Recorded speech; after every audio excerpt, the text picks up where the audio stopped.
Muy buenos días a todos. Aquí estamos de nuevo con ustedes para abrir esta segunda semana de conversaciones de nuestro proyecto Hablemos del Río. Les quiero dar las gracias a quienes nos acompañaron hace 8 días en las charlas que tuve con Isabel Zuleta del movimiento Ríos Vivos y con el antropólogo y geógrafo Germán Ferro, curador del Museo Río Magdalena. Me alegra mucho saberlos nuevamente aquí con nosotros para escuchar esta primera conversación de hoy con el biólogo marino, el doctor en oceanografía y profesor emérito de AFIT, Juan Darío Restrepo, y a quienes hasta hoy se conectan con nosotros, les quiero dar la bienvenida a este proyecto que es un sueño hecho realidad. Quiero darle la bienvenida a esta serie de charlas titulada Hablemos del Río, que arrancó el pasado 5 de octubre, que ustedes podrán ver semanalmente hasta finales de este mes a través de las redes y las plataformas digitales del Banco de la República. Les doy esta bienvenida con mucha emoción porque en el corazón de esta iniciativa no solo hay preocupaciones y urgencias, sino que también está nuestra voluntad de aportar al cambio. Y digo que con estas conversaciones queremos aportar al cambio, en primer lugar, porque en este proyecto creemos en la urgencia de no ignorar más nuestro vínculo vital, individual y colectivo con los ríos de nuestro país.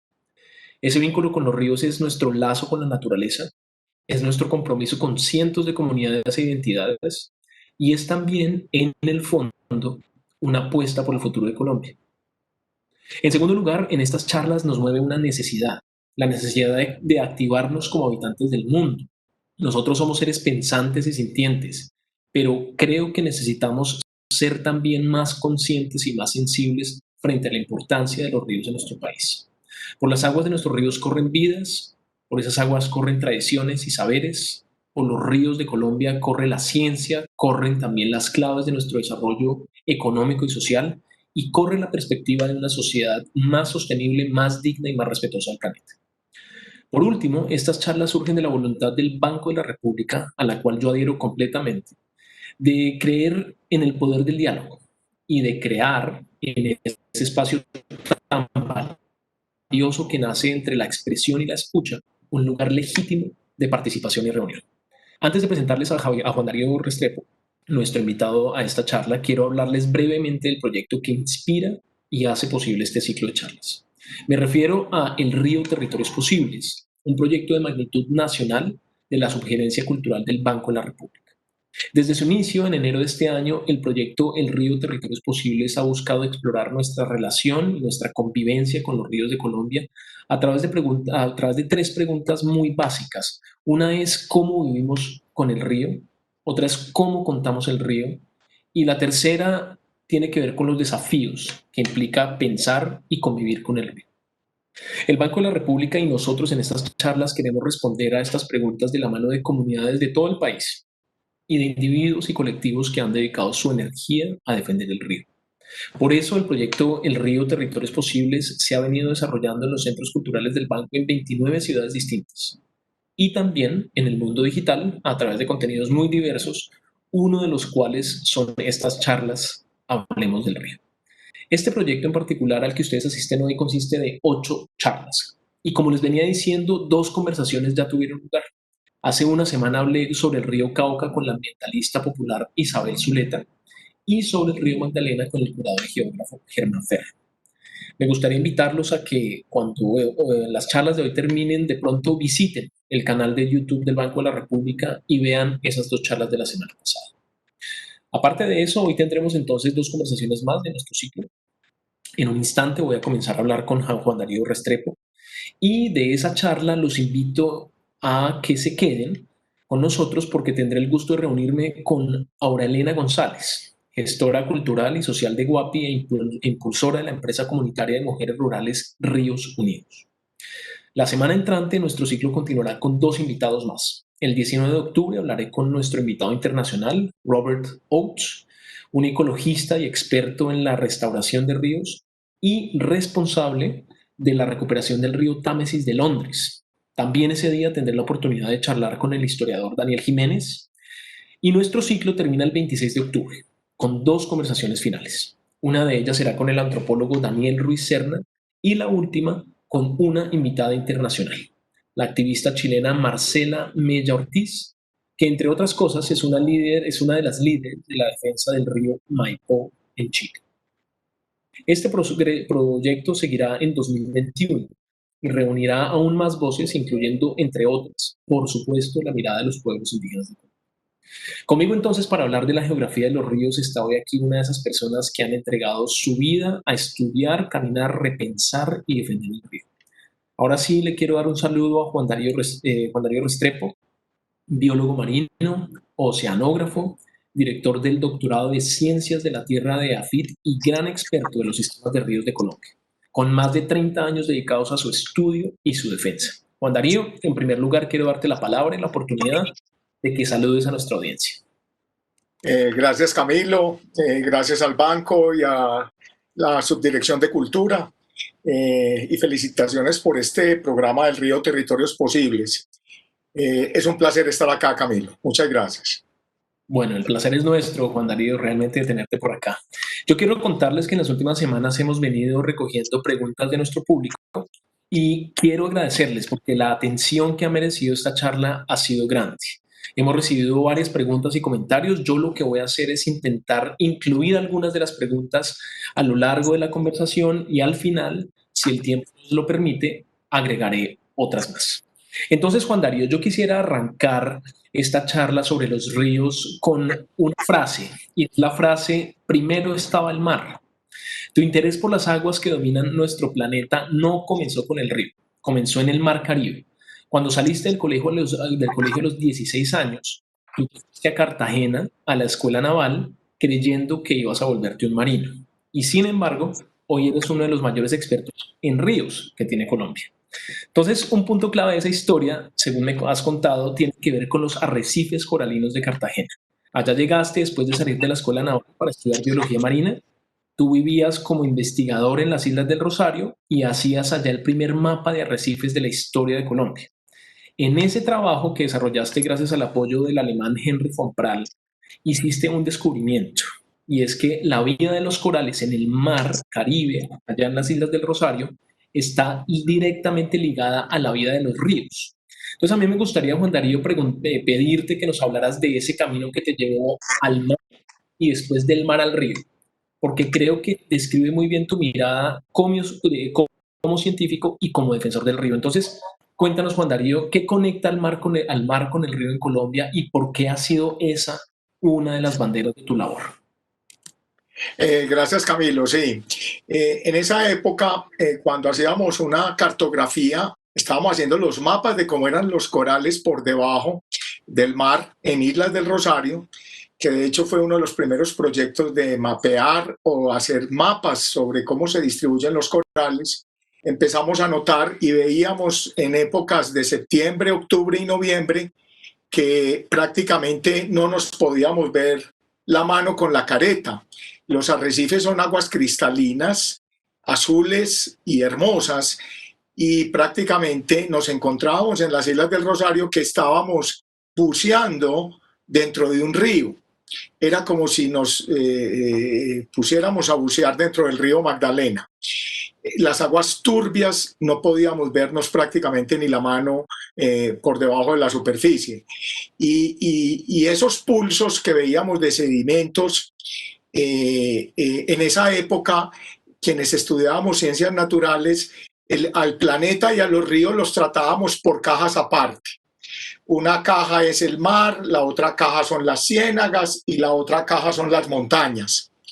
Entonces prácticamente ni los investigadores ni la ciencia teníamos comunicación, ni capacidad de asombro, ni capacidad de intuición de que los problemas desde las montañas llegaban y esas cajas se conectaban y esos problemas desde las montañas llegaban a las ciénagas y llegaban al mar, y junto al mar a los arrecifes de coral cercanos a las desembocaduras de los ríos.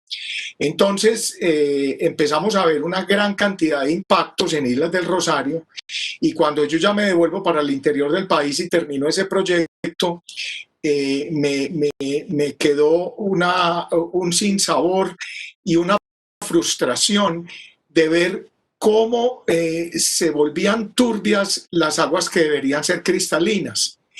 Y empecé a entender que había una conectividad hídrica. En esos años, finales de los 80, prácticamente ni la ciencia global todavía trataba los ríos integrados Todos los ríos se manejaban por sectores, montañas, planos y zona costera. Entonces, recordemos que los ríos llegan al mar, los ríos terminan en el mar y prácticamente los ríos son unas cintas transportadoras desde las montañas y las ciudades hacia el mar. Pero esa relación y esa intuición no la teníamos tan presente quienes estudiábamos ciencias naturales, ni los geólogos, ni los biólogos, ni los ecólogos. Entonces, todavía 20 años, 25 años después, todavía no lo tenemos claro de cómo analizar esa conectividad e impactos y transferencia desde las montañas y ciudades hacia las costas y ecosistemas litorales. Entonces, ya para terminar esta parte, es que ver los sedimentos continentales y de un río volviendo turbios y prácticamente exterminando los arrecifes de coral que no pueden vivir en turbidez, me generó una capacidad de asombro de entender de dónde vienen esos sedimentos y por qué estaban saliendo ya tantos sedimentos hacia el mar si antes, décadas y cientos y miles de años atrás, los sedimentos nunca llegaban a las Islas del Rosario ni a los arrecifes. Entonces, ¿por qué justo ahora sí estaban llegando los sedimentos? Y miles de años atrás y cientos de miles de años atrás, desde que están todos esos arrecifes, ¿por qué hace más de 40.000 años, por qué no llegaban los sedimentos y pudieron crecer sanamente? Entonces ahí es donde me pone a estudiar los mecanismos que controlan esa transferencia de sedimentos desde las montañas hacia el mar.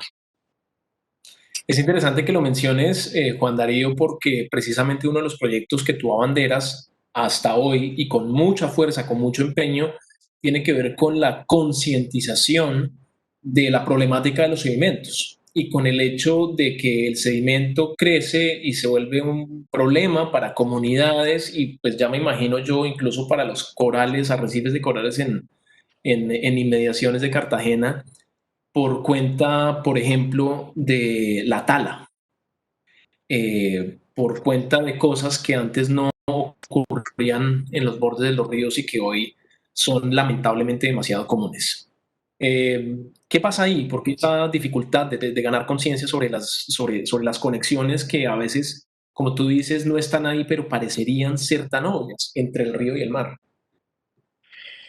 Bueno, primero, desde la educación ambiental, no solo en Colombia, sino en todo el mundo, apenas a finales de los años 80, un programa global del cambio global que fue, pues, que nace en Suecia. Ese programa del cambio global fue el programa padre del cambio climático en todo el planeta, del programa de expertos mundiales del cambio climático. Ese programa del cambio global a finales de los 80 empieza a decir, no señores, es que el planeta funciona con conexiones entre las cajas.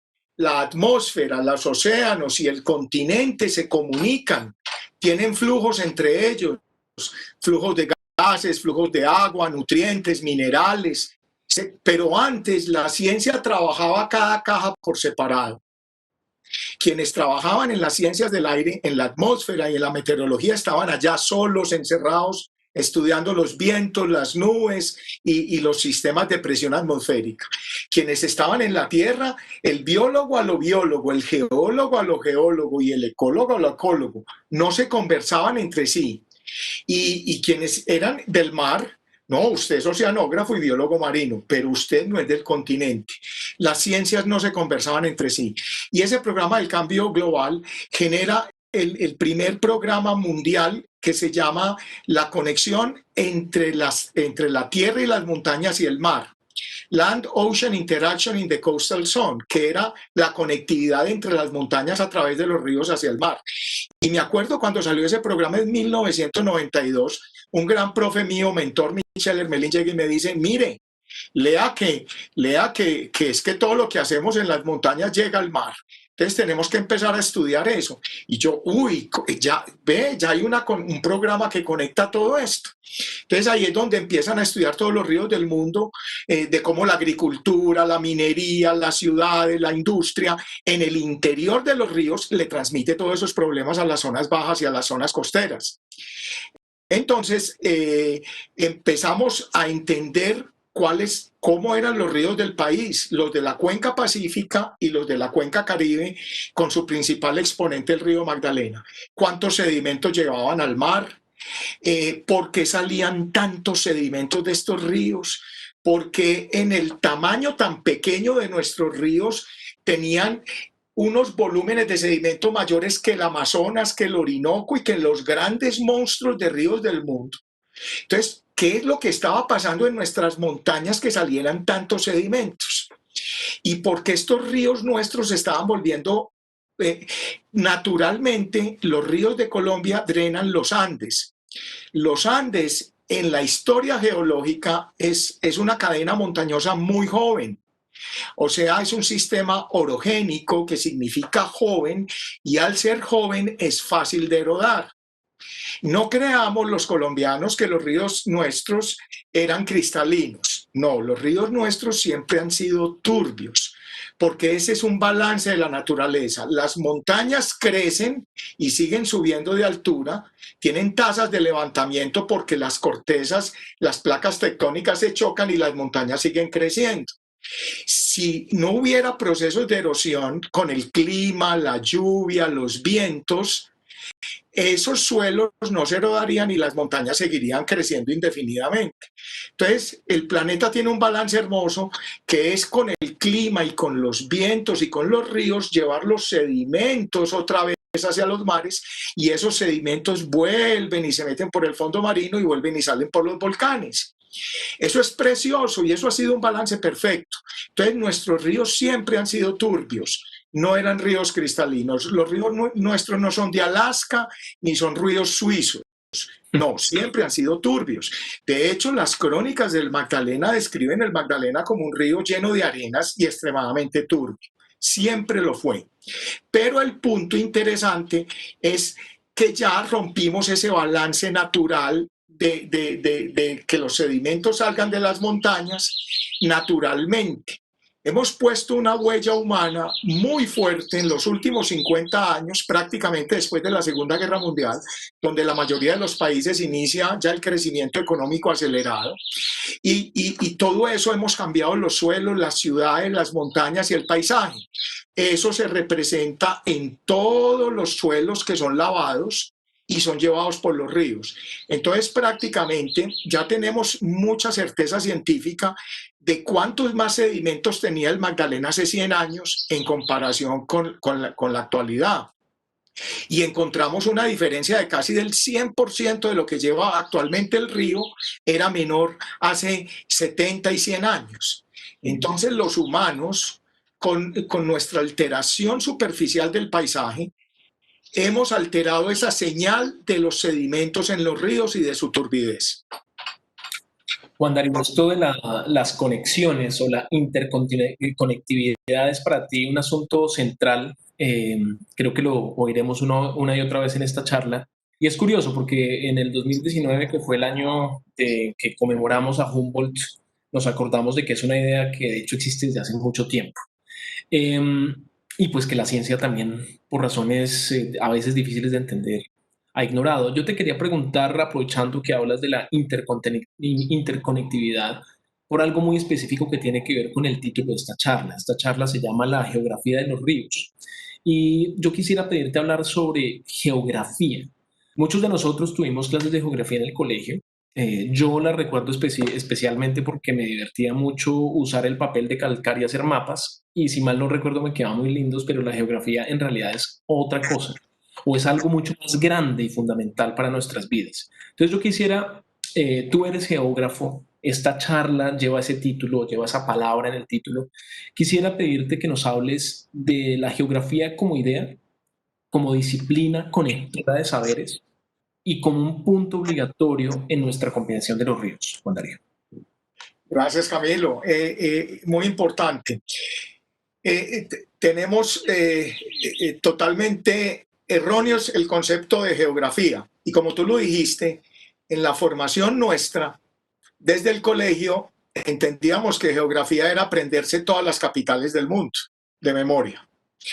Ir a un mapa y saber qué río salía por ese mapa o qué país era o los países de tal continente.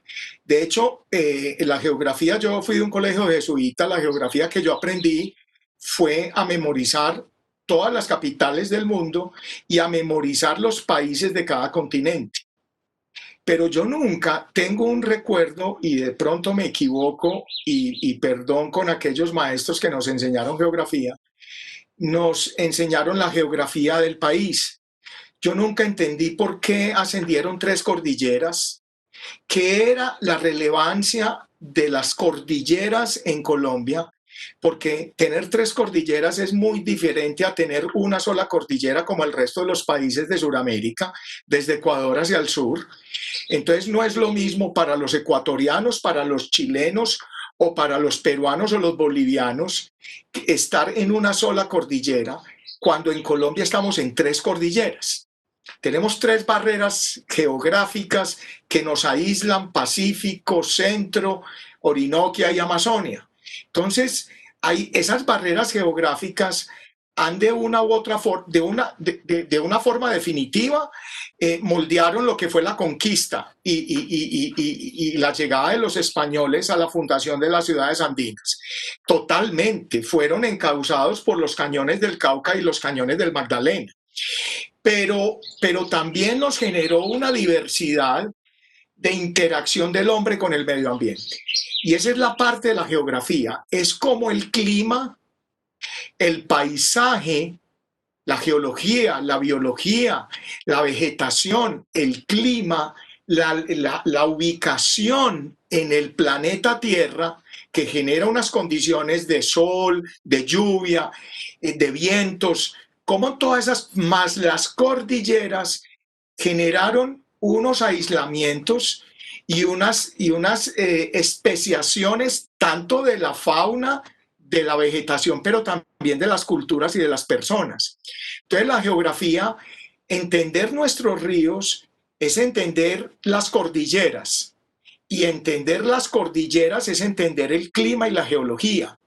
Entonces prácticamente quiero resumir que debemos volver a rescatar la geografía como una ciencia de entendimiento de la relación del hombre con el medio ambiente, no una ciencia para construir mapas, no una ciencia para memorizar capitales, sino una ciencia para entender cómo nos relacionamos con el medio ambiente y por qué esa relación con el medio ambiente es diferente en distintas culturas, porque no es lo mismo estar en una ciudad andina a 3.000 metros de altura que estar en un pueblo al lado del Putumayo.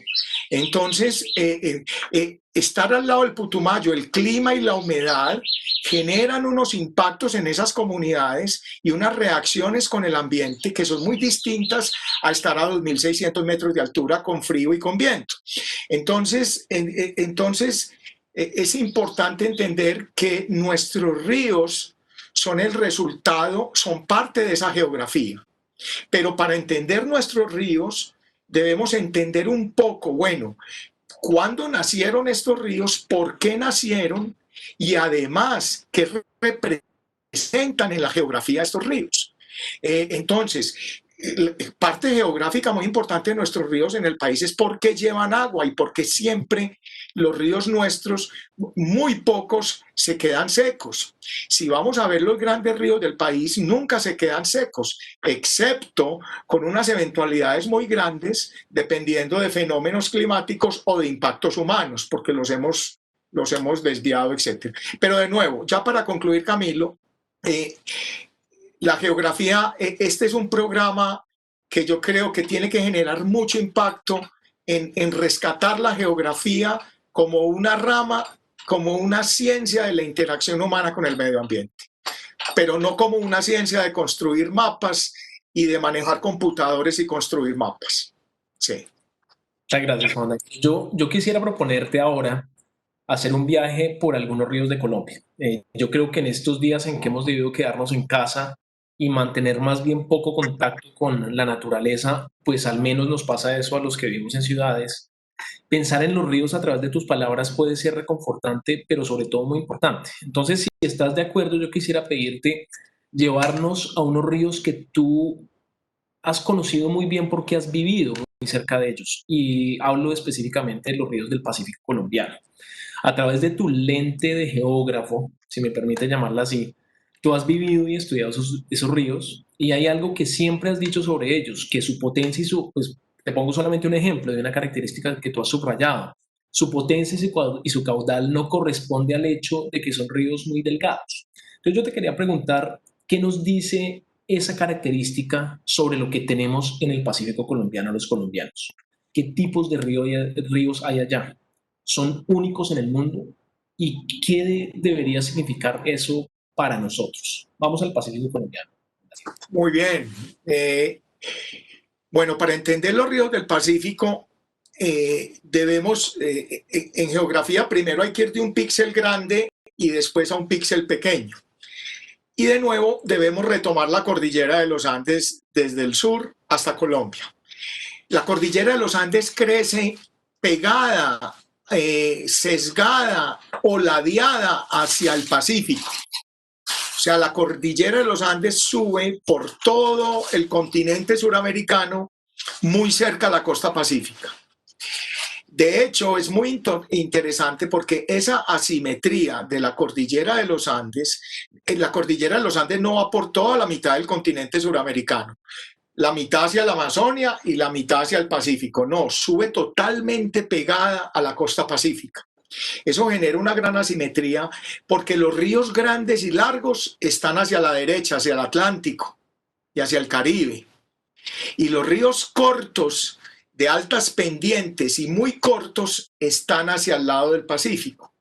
Entonces, esa es la primera relación preciosa geográfica. Los ríos a la derecha de los Andes son ríos inmensos y muy grandes que drenan al Atlántico. El Paraná, el Amazonas, el Orinoco y en el norte el Magdalena hacia el Caribe.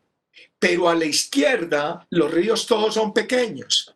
Los ríos chilenos son muy pequeños descendiendo de la cordillera, los ríos peruanos, el Chirachira, etcétera, los ríos, el río Guayas en Ecuador, y después vienen los ríos del Pacífico colombiano, en el sur el Mira, cerca de Ecuador, después otro grande, hermoso, el Patía, al norte de Tumaco, y después el San Juan, al norte de Buenaventura.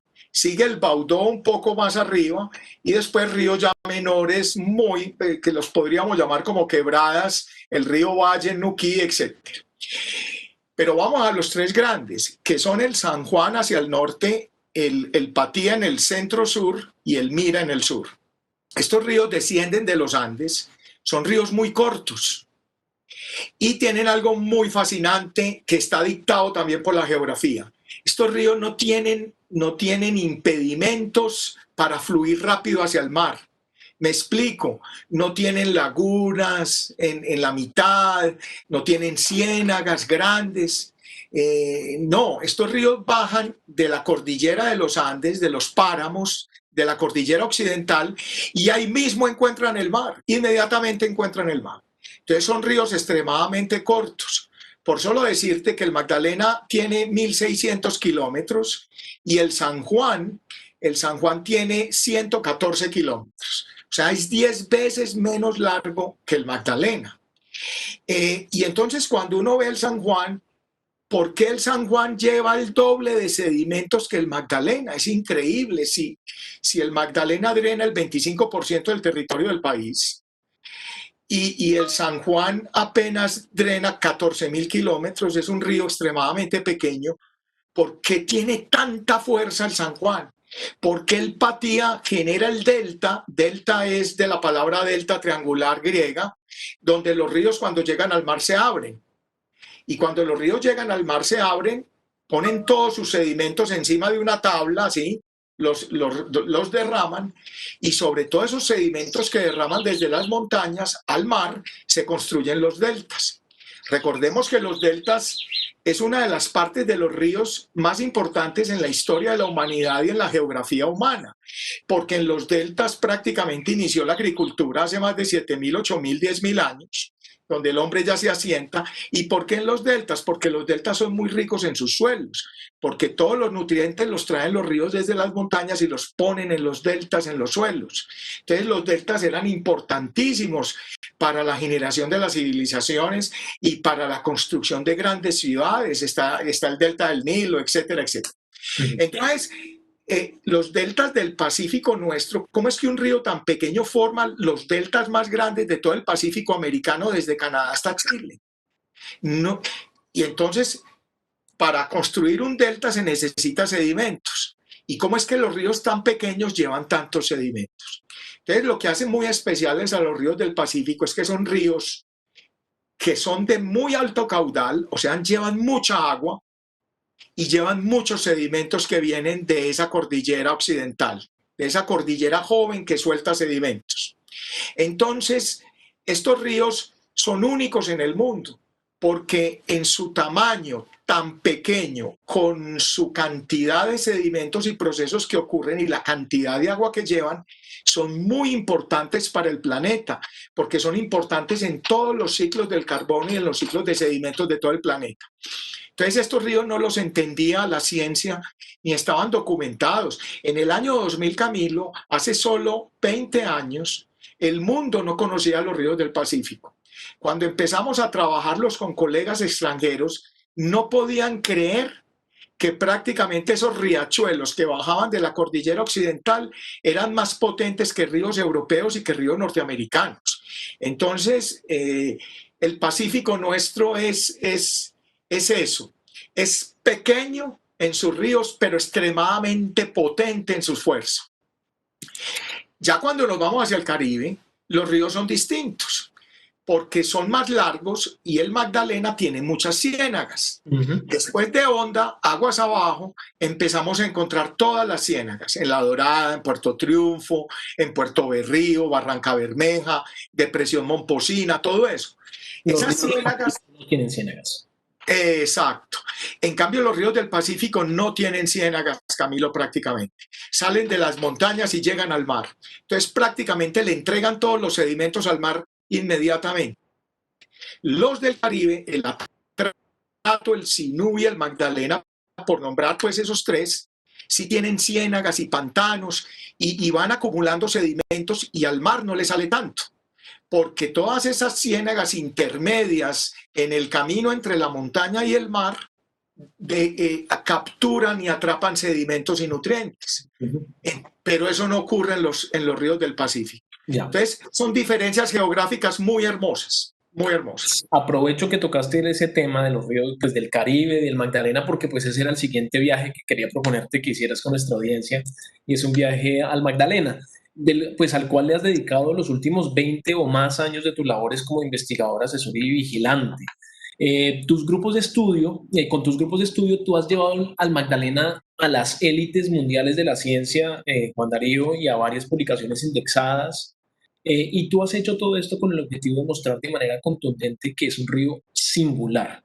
Entonces, aquí me repito un poco, pero es que estoy poniendo ahora la mira en ríos completamente distintos, como tú lo acabas de decir. El otro día, por ejemplo, tú me decías que no hay ningún otro río en el mundo atravesado por 3 cordilleras. Hablemos de eso. ¿Qué otras características hacen único al Magdalena? ¿Cuántas de esas cosas desconocemos los colombianos? Y quizás al final te pongo la pregunta, el último gancho, que sería, ¿y por qué crees que desconocemos cosas tan importantes?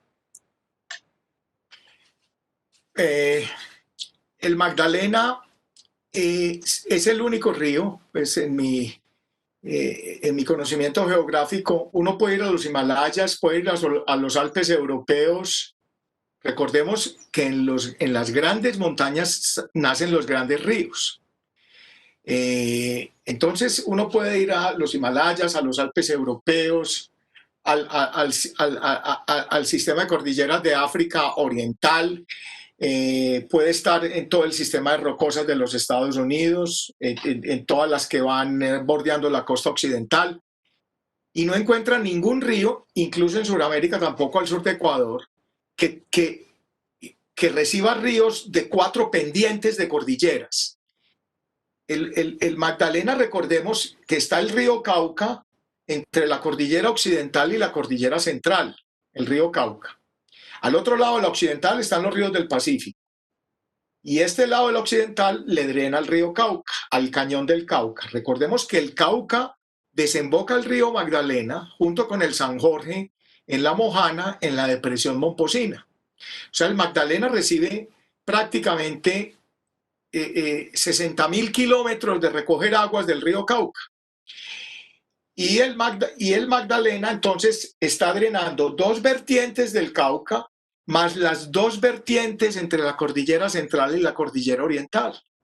El río Bogotá, etcétera, el Páez, todos esos ríos están drenando, el Sogamoso, todos, Cauca, todos están drenando. Entonces el Magdalena es el único que prácticamente recibe aguas de 4 flancos de cordilleras, las 2 del Cauca y las 2 del Cañón del Magdalena. Eso es impresionante porque eso tiene unas implicaciones. Recordemos que las cordilleras nuestras son así de empinadas, son muy empinadas, tienen altísimas pendientes. Las pendientes favorecen la fuerza de la gravedad, del agua cayendo muy fuerte por la fuerza de la gravedad, por la inclinación, y esa fuerza del agua, cuando quitamos la vegetación, arrastramos todos esos sedimentos. Entonces, en vez de tener 2 pendientes o una pendiente de cordillera como la tiene el Amazonas, como la tiene el Orinoco, como la tiene el Paraná, que salen prácticamente de un solo lado de una cordillera de los Andes, el Magdalena sale de 4 lados de las cordilleras de los Andes. En vez de recibir los aportes de la erosión y del suelo de una sola pendiente, como los grandes ríos, la recibe de 4. Eso lo hace un río fascinante porque Dios mío, ¿dónde va a acumular toda esa cantidad de sedimentos? ¿Qué va a hacer con todo eso? Entonces, esos sedimentos se van organizando en cajas a lo largo del camino, en las ciénagas, en los lechos del río, en el cauce, y otros no encuentran dónde dormir o dónde guarecerse y siguen hacia el mar. Cuando los humanos rellenamos esos guardaderos que tienen los ríos naturales, que los ríos tienen cajas naturales para guardar los sedimentos, pero si los humanos le ponemos más, llenamos esas cajas, las llenamos a lo largo del camino. Entonces ya los sedimentos van y no encuentran dónde dormir o dónde quedarse a vivir un tiempo. Y dicen, tenemos que seguir para el mar. Siguen como un tubo para el mar. Entonces los mares y las ciénagas están recibiendo muchos más sedimentos que antes por la acción que hemos hecho. Entonces el Magdalena, ¿qué lo hace único? Que un río que prácticamente, Camilo, cuando uno recorre el río Amazonas o el río Negro, por ejemplo, el que desemboca, el Negro que viene de todas las Guyanas y también de parte de Colombia, que es el tercer río más grande del mundo después del Congo y del Amazonas, el río Negro que desemboca en Manaos, prácticamente uno ve amplitudes de río de 4 y 5 kilómetros de ancho. Es como si uno estuviera en el mar, uno no alcanza a ver la otra orilla. De hecho, se generan olas dentro del río, porque como hay tanto espejo de agua, el viento puede generar olas. Y hay olas en el río Negro, a mí me han tocado olas de 1.5 y casi 2 metros, como si estuviéramos mar afuera. Y cuando uno ve el Magdalena, uno dice, el Magdalena está en Puerto Berrío, y uno lo ve, y uno dice, este Magdalena es una quebrada del Amazonas. Es prácticamente un riachuelito que le llega al Amazonas.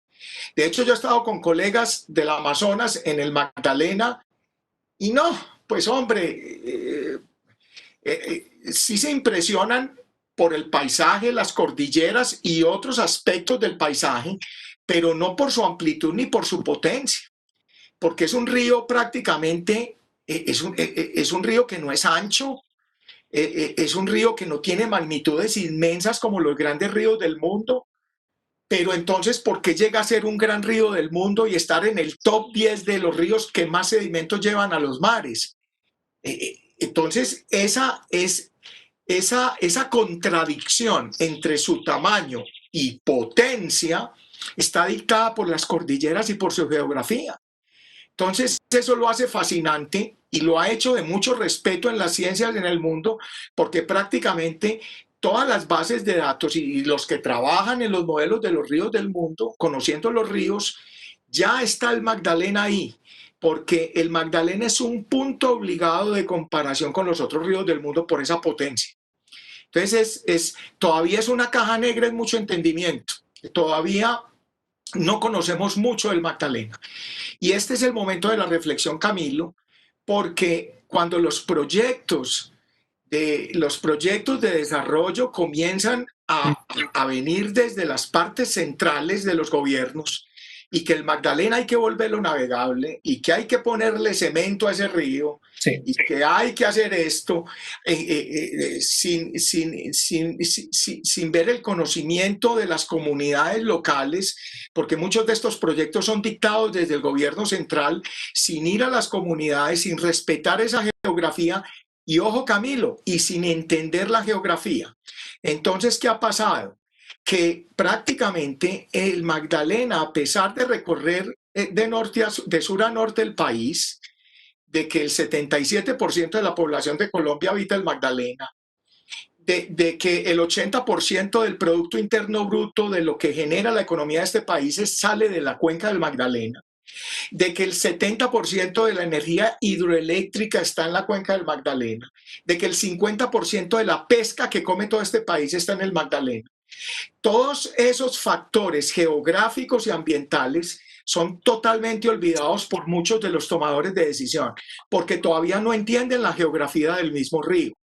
Y entonces, esa falta de entendimiento ha impactado la falta de conocimiento del mismo río. Camilo, es de los ríos menos estudiados de todo Sudamérica. Sí.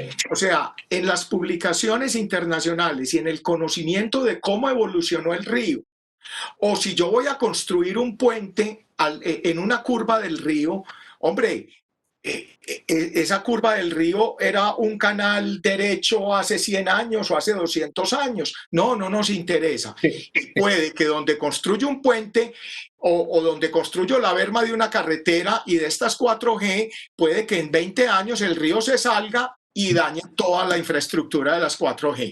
¿Y eso por qué? Porque nunca hemos querido estudiar nuestros ríos y conocer su historia.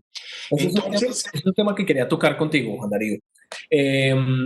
Y quería hablar contigo de los problemas. Pero antes es que quiero aprovechar para hacerte una pregunta que plantea alguien en Twitter y que tiene que ver con toda la descripción. O sea, antes de que abordemos los problemas, quisiera ver todavía contigo un poquito más del lado iluminado del Magdalena. Y es, alguien pregunta, y me gustaría pedirte que respondieras en tono, en términos de claves, si pudiéramos viajar por el río Magdalena, ¿qué puntos geográficos clave nos recomendaría usted visitar? ¿Cuáles podrían ser esos puntos de pronto que uno podría ir, acercarse al Magdalena y conocer sus múltiples dimensiones, las que tú acabas de mencionar? Páramo de las Papas, Laguna del Magdalena en el Páramo de las Papas donde nace, que se puede ir, San Agustín, después ver el río encañonado en todo el sector de Neiva,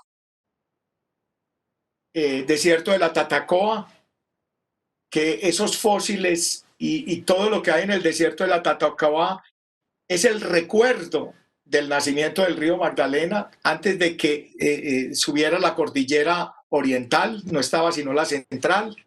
Cuando sube la cordillera oriental se encausa el Magdalena entre la central y la oriental y ahí empieza a nacer el río. Entonces la Tatacoa es un registro precioso de eso. Honda, volver a encontrar los rápidos de Honda, el encañonamiento del río y la historia de Honda es parte de ese río ahí también. Y no me voy a frenar mucho más, iría a Puerto Berrío y un poco al sur de Puerto Berrío a una ciénaga que se llama Barbacoas. Es área protegida y están luchando para que sea humedal Ramsar mundial, protegido por el mundo. Creo que es uno de los avistaderos de aves más fascinantes que he visto en Colombia, en los ríos, la ciénaga Barbacoa cerca a Puerto Berrío. Seguiría hacia el sur, y se me acaba de ir el nombre de este pueblo, hombre, estuve en esta ciénaga, la ciénaga de, bueno, Depresión Momposina, visitar Mompox, ver el brazo Mompox, ver cómo está cambiando de impresionante ese brazo Mompox, porque cuando el Magdalena entra, la depresión momposina, esa zona inundable inmensa.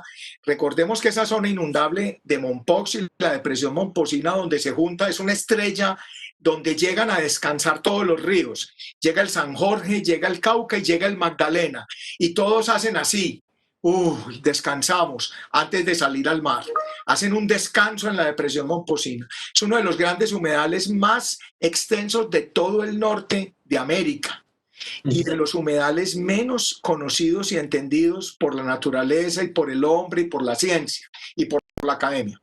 Esa es prácticamente la regulación y la esponja hídrica que permite que ciudades como Cartagena, Barranquilla y todos los pueblos aguas abajo no se inunden, de que siempre tengan agua los acueductos veredales. Los servicios ambientales que presta la depresión momposina todavía no los hemos podido dimensionar en Colombia. Entonces, esos serían los sitios rápidamente, viniendo Ciénagas, Depresión Momposina, Mompox y Calamar. Calamar, ¿por qué? Porque todavía la geografía y nosotros centralismo desde las ciudades, tanto Medellín como Bogotá como Cali, etcétera, creemos que el Magdalena sale en Bocas de Ceniza. Entonces, la geografía que nos enseñaron, el Magdalena desemboca en Bocas de Ceniza en Barranquilla. No, la primera desembocadura del Magdalena es a través del Canal del Dique a la bahía de Cartagena y la bahía de Barbacoas en la isla Barú. Ahí es donde primero llegan las aguas antes de llegar a Barranquilla. Entonces, Calamar es un pueblo muy antiguo, donde se filmó esa telenovela de Calamar hace años. Y es un pueblo fascinante que todavía tiene los humores de la historia y de la colonización. Entonces es otro sitio que recomiendo porque el manejo de la pesca, de cómo las comunidades manejan el pescado, su relación con el río, su relación con el Canal del Dique, su relación con Río Abajo. Entonces Calamar es un sitio que también recomendaría. Maravilloso. Como te decía, ahora sí hablemos de los problemas, pero en realidad también quisiera hablar de las soluciones. El Magdalena, como como lo has dicho, ha sido descrito muy bien desde el punto de vista de la geografía, pero no lo conocemos bien, no conocemos sus problemas, sus estados, y eso es algo que todavía es ampliamente ignorado en el país. Y voy a subrayar la palabra ampliamente porque afecta a muchos sectores que tienen una influencia muy grande sobre el río. Esto es crítico a la hora de abordar los impactos que tiene la vida del río en las ciénagas, en litorales, en arrecifes coralinos, como ya lo dijimos al principio de esta conversación, pero también en la economía, el territorio y la cultura. Entonces, al intentar poner la luz sobre los problemas, Juan Darío, yo quisiera hablarte de uno estructural que tú mismo has identificado y es la desconexión que hay en Colombia entre ciencia y toma de decisiones. Esa separación ha llevado a verdaderas perversidades y daños en el río. Y me gustaría que habláramos de dos casos. Uno en el cual tú cumpliste una función de vigilancia y casi que de denuncia, y otro en el que más bien tu labor se orientó a buscar una solución y a conectar la ciencia con la toma de decisiones. La primera tiene que ver con el proyecto de navegabilidad del río Magdalena, y me gustaría que comenzáramos por ahí. Si no nos queda demasiado tiempo, pero si puedes como de cierta forma resumir cuáles fueron las fallas de ese proyecto y cuál fue tu rol ahí como observador, me gustaría que la audiencia lo conociera. Bueno, con el proyecto de navegabilidad que inició con Navelena, así se llamaba la compañía, era un consorcio público-privado, pero un consorcio entre Odebrecht de Brasil y, uno le dicen Odebrecht, bueno, Odebrecht de Brasil y otra compañía colombiana de ingeniería, fundaron Navelena. Esta compañía empezó a generar todos los planos y todo un proyecto de grande magnitud de la navegabilidad, para la navegabilidad del Magdalena. Prácticamente navegabilidad desde La Dorada hasta Barranquilla. O sea, una intervención de más de 700 kilómetros de longitud, de unas dimensiones. Entonces, con un panel con FESCOL, esta ONG alemana, el Foro Nacional Ambiental liderado por Manuel Rodríguez Becerra, y otros académicos, Universidad Nacional, Universidad de Antioquia, etcétera, y exministros de Medio Ambiente, se generó como un panel donde comenzamos a generar una masa crítica y a oír a los ingenieros y jefes del proyecto de navegabilidad. Y empezamos a encontrar una cantidad de vacíos, de ligerezas en los diseños, de copy-paste de diseños de tratamiento de otros ríos del mundo, como si el Magdalena lo pudiéramos comparar con el Mississippi. No tienen ningún punto de comparación en su funcionamiento ni en su dinámica con el Mississippi. Nosotros no podemos traer modelos del Paraná, ni modelos del Amazonas al Magdalena, ni traer modelos de Europa, ni modelos de los ríos. Y nuestra conciencia de proyectos grandes de infraestructura en Colombia es copy-paste de otros países, en túneles, en infraestructura, en muchas cosas, pero en los ríos también. Voy a decir esta frase que puede sonar muy charra. Si uno quiere que alguien aprenda qué es lo que no se debe hacer con un río, que se vayan a estudiar una maestría o un doctorado a China, en un doctorado o maestría en lo que no se debe hacer con los ríos. Porque si alguien ha intervenido los ríos con cemento, con diques y con infraestructura pesada, son los chinos. Entonces, y los chinos prácticamente se iban a venir a este proyecto. Pero bueno, empezamos a tener unas discusiones muy fuertes y a encontrar muchos vacíos. Primer punto, no había línea base del conocimiento del río de base para empezar de tener la foto actual del río en todos esos tramos, la foto actual de después mostrar, mire cómo está antes de la obra y mire cómo va a estar en 20 años. Cuando uno no tiene la foto actual, no tiene historia. Entonces, cuando pasan 20 años y se secó una ciénaga, 5.000 personas se quedaron sin pescado, en La Dorada pasó tal colapso ambiental, con las comunidades y con todo, la gente no tiene pruebas para decir que ese proyecto generó eso. Claro. Entonces, la línea base ambiental, la foto, el mosaico de fotos de cómo estaba el río, en los sedimentos, en las aguas, en las ciénagas, en las aves, en los peces, en la conectividad lateral del río con sus ciénagas de inundación y con todo, esa foto la tiene que tener un proyecto antes de ir a tocar el río. Pues no había línea base de este río sobre la cual construir un proyecto de esas dimensiones. Y eso es un riesgo no solo para el mismo proyecto, sino que es un riesgo para todas las comunidades que dependen del río. Y es un riesgo para la tradición geográfica de un río y lo que representa en la geografía y en la historia de un país. Pero eso no entra en los pasivos ambientales, no entran en las cuentas de esos proyectos y los riesgos ambientales a futuro. Entonces, este proyecto le encontramos una gran cantidad de riesgos, una gran cantidad de variables sin solucionar y una falta de información base sobre las cuales sustentar que no iba a pasar nada con las obras al futuro.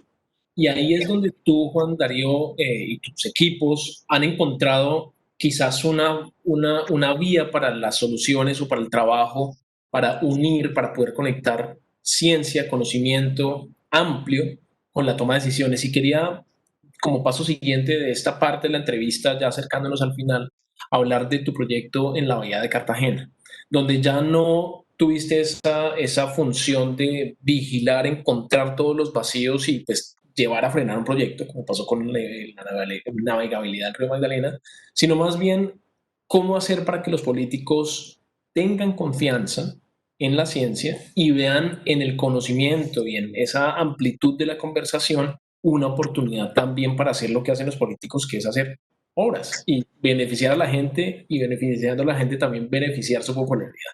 Entonces, ¿por qué nos cuentas ese proceso de manera también sintética? Gracias, Camilo. Y estamos llegando a la parte final del viaje del Magdalena a la Bahía de Cartagena. a través del canal del dique desde Calamar, y nosotros lo hemos llamado como una vasija receptora de esa contaminación y de la problemática ambiental desde el centro del país, que es transferida por todo el río Magdalena, llamémosla nutrientes, sedimentos, contaminantes, aguas residuales que salen de las ciudades, todo eso. Y parte de eso llega a esa vasija, a ese toilet o a ese inodoro final que es la bahía de Cartagena. Muchos años han pasado en los cuales la culpabilidad, los políticos y tomadores de decisión, se les ha preguntado por qué no limpian la bahía, por qué la bahía no es cristalina como era hace 50 años, por qué la bahía no es hermosa, por qué se están acabando los corales, por qué si la bahía tenía peces ya no tiene, por qué uno no se puede bañar en la bahía porque comienzan enfermedades cutáneas, por qué, por qué, por qué. Entonces, siempre las respuestas de las entidades en Cartagena era porque es que hay mucho mercurio debajo en los sedimentos, porque no sabemos cuánto viene del dique ni cuánto contaminan las industrias, porque no sabemos esto y aquello. Entonces, una parte que nos dimos cuenta es que los políticos, hubiera corrupción, hubiera buena voluntad, hubiera mala voluntad, carecían de algo, carecían de información. Carecían de información confiable, carecían de datos tomados con protocolos internacionales, carecían de información estadística para poder comprobar los niveles de contaminación, carecían de información estadística para comprobar de dónde viene esa contaminación, si es de la industria local o si es del río Magdalena y las ciudades del país. Entonces, cuando se carece de información científica, los políticos no toman decisión, Camilo, porque no hay elementos sobre los cuales tomar decisión. Entonces Cartagena tomaba decisiones sobre mitos. Ah, que hay tantos millones de mercurio, que Álcalis de Colombia, la industria se fue tal año, que llegó fulano y nos puso esto, que llegó Dow Chemical le hizo esto. Todo eran mitos y chismes. Y uno no puede hacer una gestión de gobernanza ambiental basada en mitos y en chismes. Entonces ahí fue cuando llegamos, tocamos las puertas de la Corporación Regional y de la Alcaldía y les dijimos que nosotros habíamos obtenido, junto con la Universidad de los Andes, la Facultad de Economía para hacer estudios económicos de esa contaminación, y junto con la Universidad de Cartagena, la Facultad de Salud Pública, para ver los efectos de esa contaminación en la gente. Y ahí fue cuando tocamos esas puertas, y Canadá, el Instituto de Investigaciones para el Desarrollo de Canadá, que financia ciencia para tomadores de decisión. O sea, lo obligan a uno a hacer ciencia, pero que uno le entregue y le comunique esa ciencia a los tomadores de decisión. Cuando recibimos esta financiación, nos fuimos y tocamos las puertas, y al principio los cartageneros, muy receptivos con nosotros comenzamos a hacer todos los monitoreos y a levantar toda la base científica de probar todo eso. Y cuando pasan 2 años, habíamos adquirido totalmente la confianza, tanto del Consejo de la Ciudad, de las alcaldías, de muchas alcaldías que ha habido por todos esos problemas, pero también de la Autoridad Ambiental Cartique. Y no te imaginas, prácticamente nos volvimos como si fuéramos unos funcionarios del gobierno sin nada que ver, porque veníamos de entidades privadas y universidades privadas, y nos volvimos casi unos funcionarios de la entidad.